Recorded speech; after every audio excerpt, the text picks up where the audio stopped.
कि वास्तु पूजन को कैसे किया जाए। पहले तो ये जानते हैं कि वास्तु पूजन क्यों करना आवश्यक है।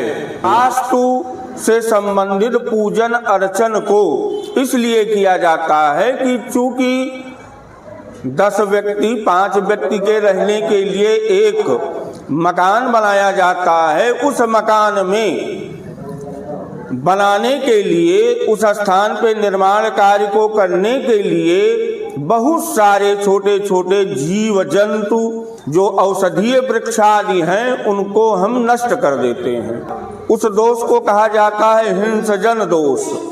उस दोष से निवृत्ति के लिए जब मकान बन जाए तो वास्तु पूजन को अवश्य ही करना चाहिए। पृथ्वी का पूजन अर्चन करने के बाद विघ्न के विनाशक मंगल मूर्ति गणपति गजानन जी हैं, तो गणेश भगवान जी का पूजन अर्चन सर्वप्रथम किया जाता है। तो गणेश जी का स्थान आप देख सकते हैं, उन्हीं के बगल में उत्तर की तरफ भगवती पराम्बा जगदम्बा माँ गौरी जी का स्थान है, और ये वरुण भगवान जी हैं।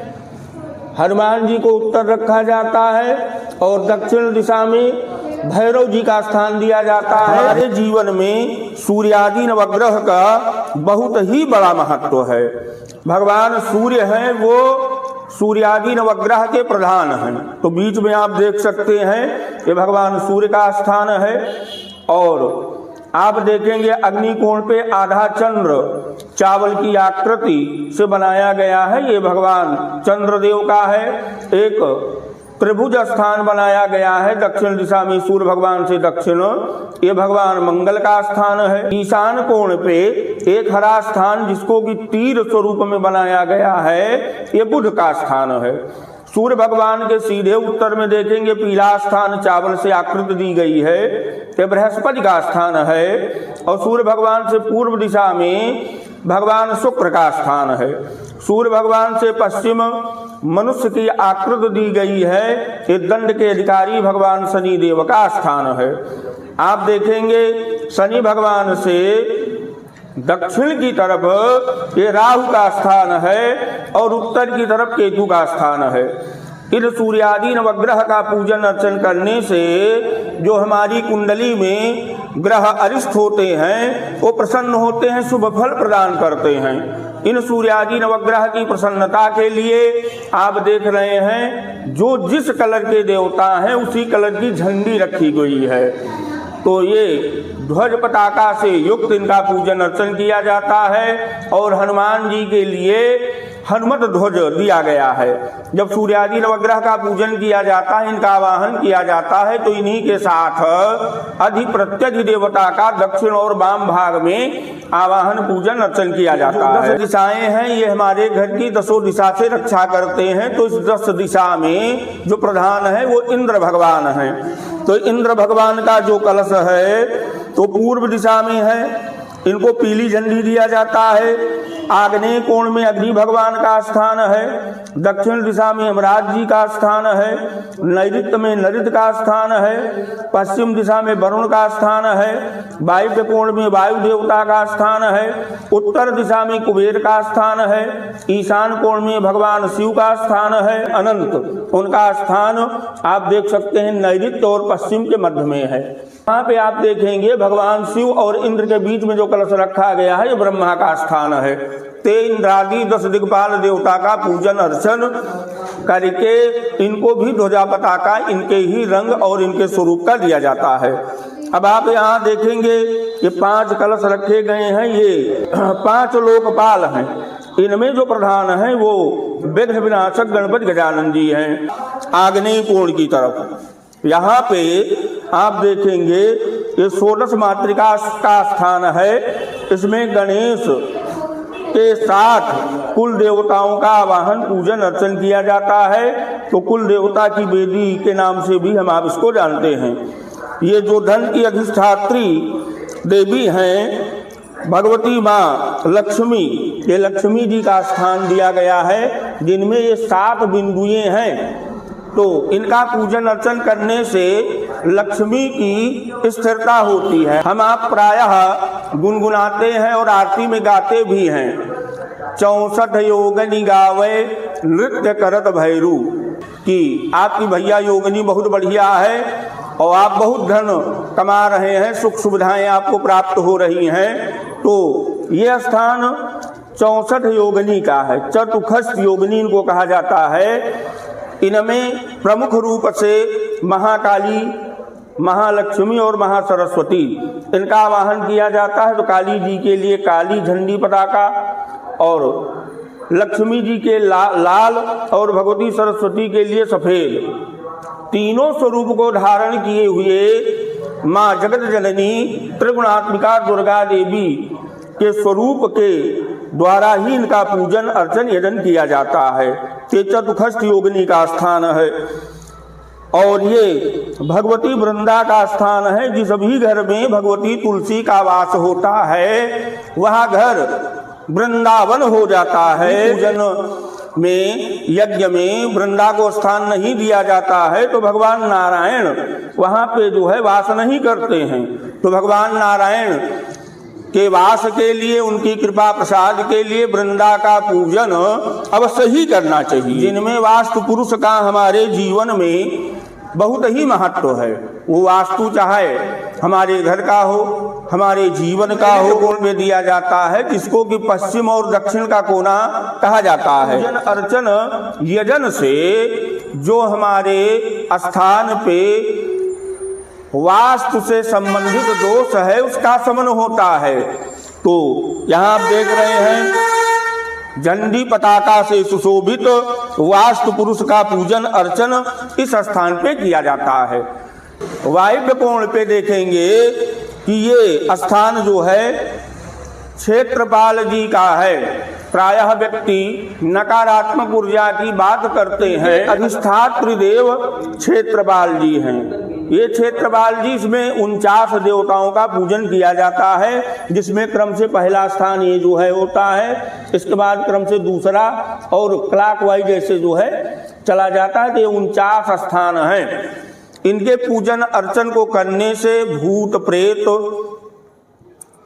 यक्ष, गंधर्व, नाग, किन्नर, पिशाचनी, डाकनी, इनसे हमारे घर की रक्षा होती है। तो इनका पूजन अर्चन और हवन के समय दही उड़द के साथ इनकी प्रसन्नता के लिए बलि दिया जाता है कि आप हमारे घर की नकारात्मक ऊर्जा से सदैव रक्षा करिए, परिवार में सुख शांति की स्थापना हो और परिवार को सुख शांति की प्राप्ति हो। इनके लिए भी जो है आप काली झंडी देख रहे हैं, ये दिया जाता है। तो क्षेत्रपाल जी महाराज हो गए। अब हम आप बढ़ेंगे जो है प्रधान वेदी। प्रधान का मतलब होता है मुखिया। तो चाहे वो घर के मुखिया हों या किसी पूजन अर्चन के मुखिया हों, तो जो मुखिया हैं उनको ऊंचा स्थान दिया जाता है। तो ये जो वेदी आप देख रहे हैं रंग बिरंगे चावलों से बनी हुई है, सभी वेदियों में बड़ी वेदी बनी हुई है। तो ये जो स्थान है इसका नाम है सर्वतोभद्र मंडल। सर्वतो का मतलब होता है सभी प्रकार से और भद्र का मतलब होता है कल्याण। तो सभी प्रकार से हमारा, हमारे परिवार का, हमारे जन का, हमारे धन का कल्याण हो। तो ये जो है सर्वतोभद्र मंडल की वेदी है। 33 कोटि देवताओं का, ब्रह्मादि देवताओं का आवाहन पूजन अर्चन इस वेदी पे किया जाता है। आप किसी भी देवी देवता की स्थापना, पूजन अर्चन यजन इस प्रधान वेदी पे कर सकते हैं। इनके लिए भी ध्वजा पताका जो है प्रदान की गई है। तो भगवान विष्णु जो कि मोक्ष के दाता प्रदाता हैं, उनको स्थान दिया गया है। लक्ष्मी हैं वो भगवान नारायण की ही धर्म पत्नी है। तो भगवान नारायण की जब कृपा होती है, इनकी जब प्रसन्नता होती है, तो भगवती लक्ष्मी की असीम अनुकंपा उस घर पे, उस परिवार पे विशेष रूप से बनती है। तो भगवान नारायण का पूजन अर्चन इस वेदी पे किया जा रहा है। ये जितना भी ध्वजा पताका आप देख रहे हैं, ये सब ध्वजा पताका इन्हीं सभी देवी देवताओं के लिए प्रदान किया गया है। जो भी नया घर हो उसमें बंधनवार, चाहे वो अशोक के पत्ते के द्वारा आम के पत्ते के द्वारा, मूंज का बाध हो या कोई रस्सी हो, अगर आपको नहीं प्राप्त हो रही है तो उसी में इन पत्तों को लगाना चाहिए। उसी में कागज की झंडी आदि से सुसज्जित करके धात्री विधात्री देवी का पूजन अर्चन किया जाता है और घर के चारों तरफ उसको बांध दिया जाता है। त्रिसूत्र वेष्टन के द्वारा 4 कील का पूजन अर्चन और बलि प्रदान करके इसी धागे को घुमाया जाता है। जब ये धागा घुमाया जाता है तो दूध की धारा और जल की धारा से सिंचित किया जाता है। गृह प्रवेश को करने से पहले जब पूजन अर्चन सभी प्रकार की हो जाती है तो हवन किया जाता है। हवन और यज्ञ जिस भी पूजन अर्चन में नहीं किए जाते हैं, पूर्णाहुति नहीं की जाती है, तो वो यज्ञ और वो पूजन, वो हवन अधूरी हो जाती है। उसका जो फल है वो हमको और हमारे परिवार को पूर्ण रूपेण नहीं प्राप्त होता है। तो आप देख रहे हैं कि हवन कुंड को विधि विधान पूर्वक बनाया गया है। अब ये जो मेखला है, 3 मेखलाएं इसमें होनी चाहिए। ये जो पहली मेखला है ये विष्णु भगवान की है, दूसरी मेखला ब्रह्मा जी की है, तीसरी मेखला भगवान शिव की है। 3 ही देवता हैं, सत रज तम। सात्विक भगवान विष्णु, राजसी ब्रह्मा जी और तामसी भगवान भूत भावन साम सदाशिव जी। इन्हीं 3 देवताओं का आवाहन क्रम से इन तीनों मेखलाओं पे किया जाता है।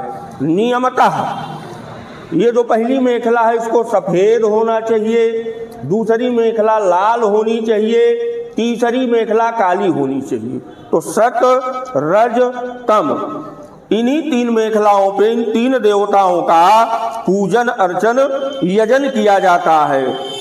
और ये आप ये जो देख रहे हैं पान के पत्ते की भांति, इसको योनि कहा जाता है।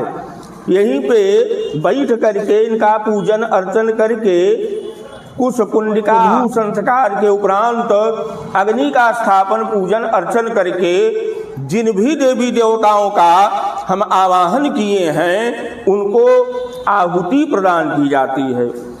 जब यहाँ हवन हो जाए, पूर्णाहुति हो जाए, तब गृह प्रवेश के सुकर्म को करना चाहिए।